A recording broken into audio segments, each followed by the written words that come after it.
मैं तुम्हें भूल जाऊँ ये हो नहीं सकता, और तुम मुझे भूल जाओ ये मैं होने नहीं दूंगा। अंजलि, तो कैसे हैं दोस्तों?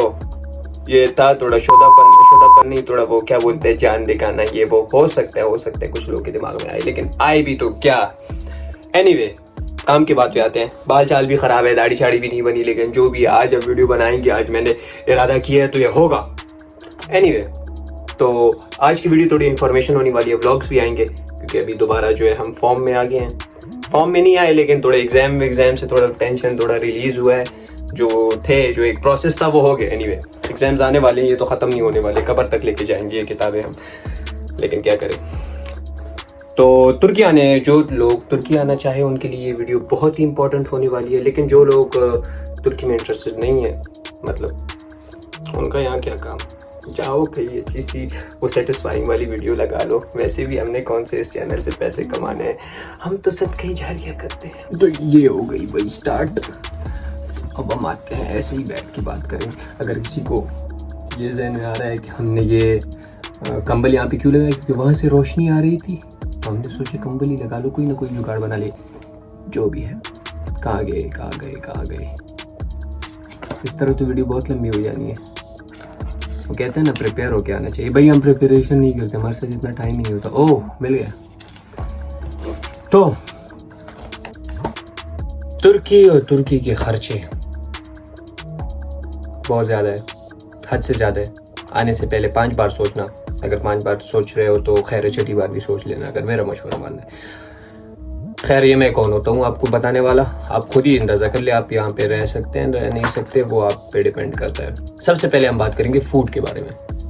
यहाँ का फूड कैसा है, खर्चा कितना आता है आपको। ज़्यादातर स्टूडेंट्स ये सवालात करते हैं मुझसे मोबाइल में, लेकिन उतना मैं हर एक को आंसर करूँ बड़ा मुश्किल हो जाता है। मैंने सोचा एक वीडियो बना लूँ जिसमें आपके सारे आंसर्स, क्वेश्चंस के आंसर्स मिल जाएंगे। अगर फिर भी नहीं मिलते तो मुझे कमेंट सेक्शन में बता देना, मैं आंसर्स दे दूँगा। तो फूड का ये हिसाब है कि पहले अगर आपको फूड का अंदाज़ा लगाना है कि यहाँ पे फूड कि कितना ख़र्चा होता है, तो मतलब पहले हम देते थे 300 लिरा। 1 लिरा जो है वो पाकिस्तानी 12 रुपए के बराबर है। तो 300 हो गए, यही कुछ 12 24 36, मतलब 3600, यही कुछ आता है। खैर, अगर बाकी कैलकुलेटर आप कर लेना, एक हिसाब करेंगे तो वीडियो बहुत लंबी हो जाएगी। तो वही हम दे रहे थे 300, अभी हम दे रहे हैं 800 दिले। तो खुद ही सोचे कि कितना वो हो गया है। महंगाई की हद देके, महंगाई का सिस्टम तो नहीं, लेकिन हद ही देके कितनी महंगाई आ गई है, खुद ही सोचे।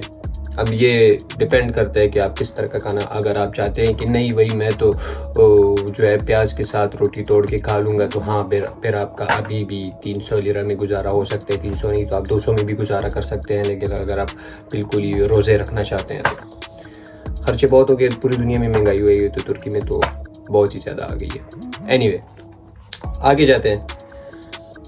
फूड के ये एक्सपेंसेस हो गए। बाकी फूड यहाँ का कैसा है, फूड अच्छा है। उतना मसाला, उतना स्पाइसी नहीं है जितना पाकिस्तान में होता है। मतलब पाकिस्तान में हम लोग बहुत स्पाइसी खाते हैं, ये लोग स्पाइसी को बिल्कुल भी रिकमेंड नहीं करते, खुद के लिए पसंद भी नहीं करते। हाँ, कुछ इलाके हैं जहाँ पे स्पाइसी खाने ये लोग वो करते हैं, जैसे गाजियाबाद हो गया।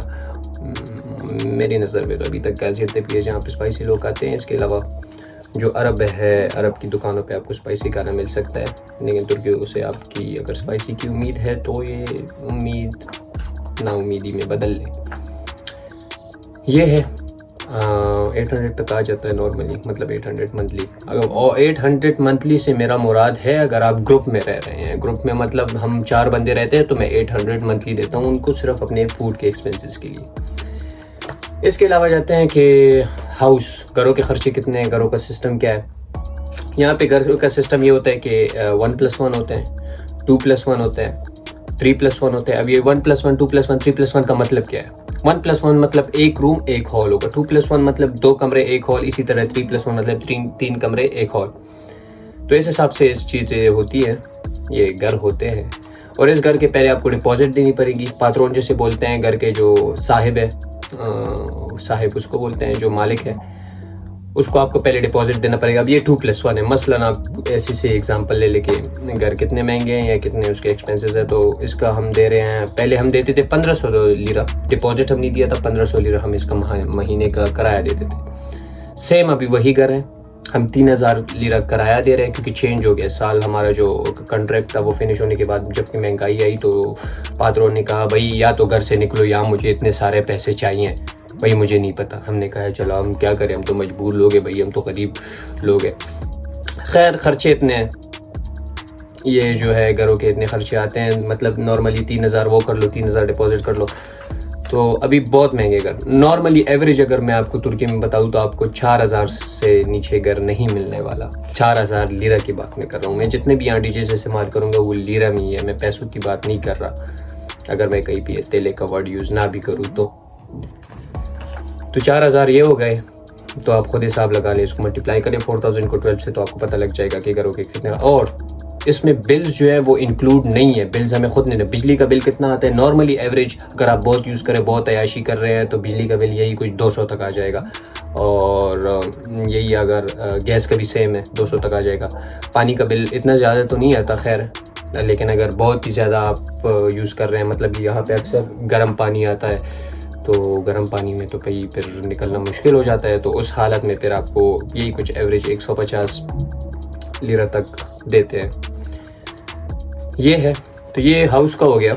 इसके अलावा यूनिवर्सिटीज़ एक्सपेंसिव, यूनिवर्सिटी होगी और ट्रांसपोर्ट, इन दोनों को एक साथ ही करते हैं। यूनिवर्सिटी एक्सपेंसेस ये है कि सबसे पहले तो आपको घर से एक दुलमुश में बैठना है, एक गाड़ी में बैठना है और यूनिवर्सिटी तक पहुंचना है। उसके आपके कितने खर्चे होंगे। ट्रांसपोर्ट, यहाँ का ट्रांसपोर्ट का सिस्टम बहुत ही आला है, मतलब ठीक है यहाँ पे और बड़े मसाइल हैं, लेकिन ट्रांसपोर्ट का मैं ये बोलूँगा कि बिल्कुल उसमें कोई शक नहीं, यहाँ पे ट्रांसपोर्ट का इतना खर्चा नहीं है। क्योंकि हाँ पहले 2 लीरा हम देते थे, एक मतलब वैगन की टाइप ही कर लो, पाकिस्तान में वैगन होते हैं, यहाँ पे दुलमुश होते हैं, यहाँ के मर्सिडीज़ के, वहाँ के फोर्ड के होते थे, लेकिन यहाँ वो कैलेंडर वाला हिसाब नहीं, आओ लाला वो वाला नहीं है, यहाँ पे सही थोड़ा प्रोफेशनल सिस्टम है।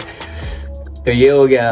बसेस होती हैं, अगर आपके साथ स्टूडेंट कार्ड है तो आप बस के ज़रिए जो है और भी कम पैसों में जा सकते हैं। मतलब पहले हम 2 लीरा देते थे, फिर 3 हो गया, फिर और महंगाई बढ़ी तो अब हम 5 लीरा देते हैं। और हर स्टॉप के लिए प्राइस सेम ही होती है। अगर आप यहाँ से 2 किलोमीटर चले, आपको 15 किलोमीटर चलना पड़े, अगर वो दुलमुश को 15 किलोमीटर तय कर रही है तो आपको 5 लीरा ही देने पड़ेंगे, वो प्राइस चेंज नहीं होती। इसी तरह बसेस का थोड़ा कम होता है, स्टूडेंट कार्ड बनाने के बाद आपके लिए वो और भी आसान हो जाता है। तो हो गई ये हो गई ट्रांसपोर्ट। यूनिवर्सिटी के एक्सपेंसेस क्या है, आपकी फीसेस हो गई, और हाँ फीस ही मेन मसला है, इसके अलावा तो मैं नहीं समझता। पहले आपका एडमिशन का मसला होगा। एडमिशन यहाँ पर अक्सर कंसल्टेंट्स करते हैं, मैंने देखा हुआ है कंसल्टेंट्स क्या करते हैं कि वो बहुत सारे पैसे, मतलब मैंने ऐसे स्टूडेंट्स देखे हैं कि एक यूनिवर्सिटी लेटर, उस दिन मैंने बहुत सारे बच्चों से, एक यूनिवर्सिटी लेटर दे रही थी आपको पता है $100 का, और उस कंसल्टेंट ने वही $100 का लेटर भेजा था बच्चों को $500 पे, $700 पे। मैं सोच रहा हूँ भाई क्या जालिम हो, ये कैसे स्टूडेंट्स हैं हमारे पाकिस्तान के। सिर्फ कंसल्टेंट से आप लोग रब्ता करते हो, इतना तो करो, कोई अपना रिसर्च तो करो, कोई सही बंदे को ढूंढ के पूछो तो सही कि भाई हाँ ऐसे है। एक बंदे से नहीं, दूसरे से। अगर आप मुझसे पूछते हैं, मुझसे पूछ सकते हैं, चलो अगर आपने मुझसे पूछ लिया, मैंने आपको बता दिया कि ये लेटर आपको इतने का मिलेगा, $500 का मिलेगा, मेरे बताने के बावजूद भी आपको अपनी रिसर्च करनी चाहिए कि नहीं भाई एतजाज़ ने बोला तो ये तो भाई कुरान का नुक्ता तो नहीं है कि बस इसने बोला यही होगा, क्या पता मुझसे कोई सस्ता भेज रहा हो या कोई इस तरह। एनीवे, पहले तो खुद ही अप्लाई करें, मैं तो यही रिकमेंड करूँगा, किसी कंसल्टेंट को ना जाए, जो करना है खुद करें, तो आपको बहुत सारे फ़ायदे होंगे। यूनिवर्सिटीज़ की फ़ीसेस हो गई। यूनिवर्सिटीज़ यहाँ पे ज़्यादातर जो है वो नॉर्मल फ़ीसेस, अभी बहुत महंगाई हो गई है। मतलब मिसाल ले लो कि पहले जो फ़ीस साल की 6000 लीरा थी वो 24000, ऐसी यूनिवर्सिटी भी है जिन्होंने डायरेक्ट 24000 लीरा कर दिया। अब खुद सोचे, मतलब चलो 6000 है, 10000 कर लो, 15000 कर लो, वो डायरेक्ट 24000 पे पहुँच गए।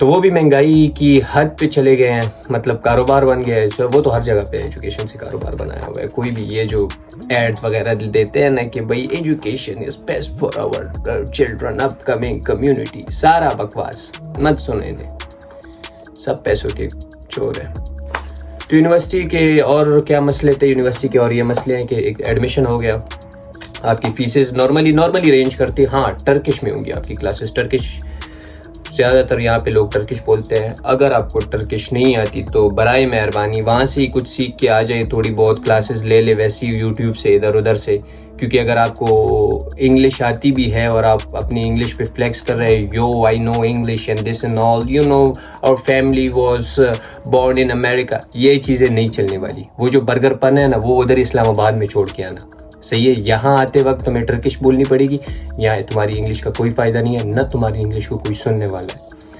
तो ये काम कर लेना।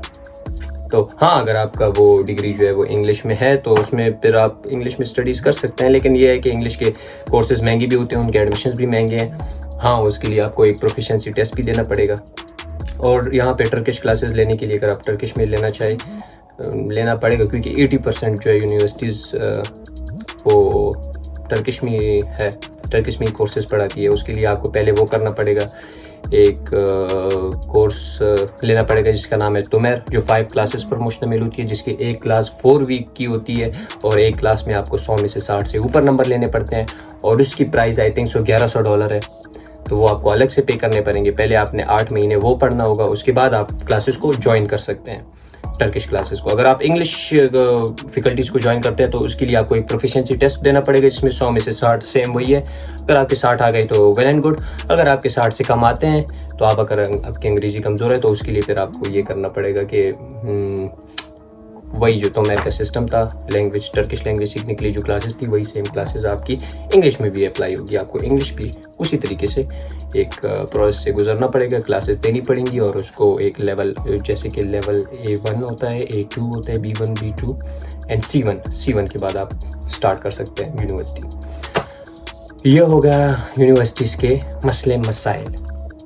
प्रोफेसर अच्छे हैं, माहौल भी अच्छे है यूनिवर्सिटीज़ का, सब थोड़ा चिल माहौल रहता है, इतना बर्डन नहीं डालते स्टूडेंट्स पे कि बिल्कुल ही मतलब स्टूडेंट फांसी कर ले खुद को, नहीं, वो वाला सिस्टम नहीं है। थोड़ा चिल रखते हैं बंदे को, हफ्ते में ना हो तो महीने में तो एक तो ऐसी पार्टी आ जाती है बीच में कि बंदा रिलैक्स कर सके, ये वो। इधर यूनिवर्सिटीज़ को डिज़ाइन भी इस तरीके से क्या है, लाइब्रेरी होती है, वहाँ पे आप पढ़ सकते हैं, बड़ा खामोशी का माहौल होता है। मस्जिद होते हैं वहाँ पे भी एक जगह सी बनी होती है जहाँ पे आप पढ़ सकते हैं। और बाकी यूनिवर्सिटी इतनी बड़ी होती ऐसी है जहाँ पे आप पढ़ सकें, तो बहाने नहीं चलने वाले अगर आप पढ़ने आ रहे हो तो लास्ट में मैंने यहाँ पे लिखा हुआ है कि is it good to live in Turkey, ये तो आप डिसाइड करेंगे। अब मैं अपना बताऊं इंडिविजुअल, अगर आप मुझसे पूछे तो भाई हाँ, मैं तो खुश हूँ तुर्की में। हाँ, खुश नहीं था क्योंकि पहले मुझे टर्किश से डील करना पड़ रहा था, लेकिन एक टाइम के साथ फिर आदमी आदी हो जाता है। यह है कि जो मेरे हालात है मैं तो उसमें खुश हूँ। और अगर आप इसके अलावा अरे आप डिसाइड करेंगे, मैं इसमें क्या कहूँ कि तुर्की आप आएंगे तो उसके बाद ही पता चलेगा। कुछ लोग हैं जो अशनगरी, पेशावर अशनगरी में भी खुद को कामयाब कर लेते हैं, कुछ अमेरिका में भी नहीं कामयाब कर सकते। अब ये तो डिपेंड करता है कि वो बंदा कैसा है। जॉब्स है कि नहीं, हर कोई पूछता है भाई, हर किसी का यही बाहर जाने का यही मकसद होता है कि वो कोई ना कोई जॉब करे। तो भाई जॉब्स का ऐसा सिस्टम, यूरोप वाला सिस्टम बिल्कुल नहीं है यहाँ पे, सही है। अगर आप उस जहन से आ रहे हैं कि मुझे आवरली पैसे मिलेंगे, मैं यहाँ पे तुर्की में बहुत पैसे कमा लूँगा, मैं डिग्री भी करूँगा और जॉब भी करूँगा, नहीं भाई, ऐसा कुछ नहीं होने वाला। दूर के डोल सुहाने, बाहर मुल्कों की सिर्फ किस्से ही सुहाने लगते हैं, बाकी ऐसा कुछ नहीं है। जॉब है 8 घंटों की, या आपको करने पड़ेंगे 12 घंटे। फुल टाइम जॉब है, उसमें आप खुद सोचें। हाँ, मतलब यूनिवर्सिटी के साथ तो हो ही नहीं सकता, आपकी क्लासेस लेंगे, आप जॉब करेंगे, सही है। ये मैं पूरी तुर्की की बात करूँ। अगर आपको लगता है कि मेरा वो फलाना कज़न, आपका वो फलाना कज़न बहुत लकी है, उसके साथ कोई स्किल होगा, वो कोई ऑनलाइन काम कर रहा होगा या कोई दूसरा शोला, तो जो भी है, तो ये हो गया। इसके अलावा जॉब्स की नॉर्मल तनख्वाह 5000 लिरा आप मंथली कमा सकते हैं। अगर आपकी छुट्टियाँ हैं बीच में से 2-3 सेमेस्टर के बाद भी 2 महीने छुट्टियाँ होती है, तो अगर आप उसमें करें तो 10,000 लिरा, अगर आप मेहनत करें तो 10,000 लिरा कमा लेंगे। तो ये हो गया वो। इसके अलावा आता है कि यहाँ पे एक तो लास्ट में बस यही था, ज़्यादा और मैं क्या कहूँगा तुर्की के बारे में, इतनी वीडियोस पड़ी है वो देख लेना। और अगर जिस इलाके में आप जा रहे हो उस इलाके की इन्फॉर्मेशन आप हासिल कर लेना यूट्यूब से। मैं ख़ुद यहाँ पे सकरिया यूनिवर्सिटी में पढ़ता हूँ और सकरिया में हूँ, और जो तो ये है। तो इसके जो सिस्टम थे वो तो ऐसे ही थे। और आखिर में मैंने यहाँ पे एक स्कैम लिखा हुआ है, लेकिन स्कैम मैं यही कहूँगा कि यार ज़्यादातर स्कैम ये कंसल्टेंट ही करते हैं। यार इतने पैसे ना दिया करो लोगों को कि हमारा एडमिशन करवा दो, जो भी हमें पहुँचा दो। इतने पैसे नहीं आते जितने तुम लोग दे देते हो। तो ज़रा रिसर्च किया करो, खुद भी थोड़ा वो किया करो। ये नहीं कि भाई बस चलो जी बिस्मिल्लाह करो, पैसे हैं जी दे देंगे, इतने तो आते ही हैं। नहीं जी, इतने नहीं आते। मैंने खुद कंसल्टेंसी करवाया है सारा कुछ, मैं खुद कंसल्टेंट के थ्रू आया हूँ।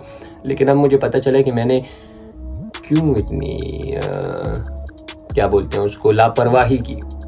तो ये है कि मेरे एक्सपीरियंस से अगर सीखना चाहते हो तो खुद ही इन्फॉर्मेशन हासिल करो, जो करना है खुद किया करो। खैर है 10 घंटे बैठे रहते हैं पबजी पे, इंस्टाग्राम पे, टिकटॉक पे। ये नहीं कर सकते कि एक 15 मिनट की वीडियो देख ले जो इन्फॉर्मेशन उनके हक के लिए हो, मतलब उनके हक में हो, उनको फ़ायदा दे। तो ये था सारा कुछ तुर्की के बारे में। तुर्की अच्छी जगह है, आना चाहते हो आ जाओ।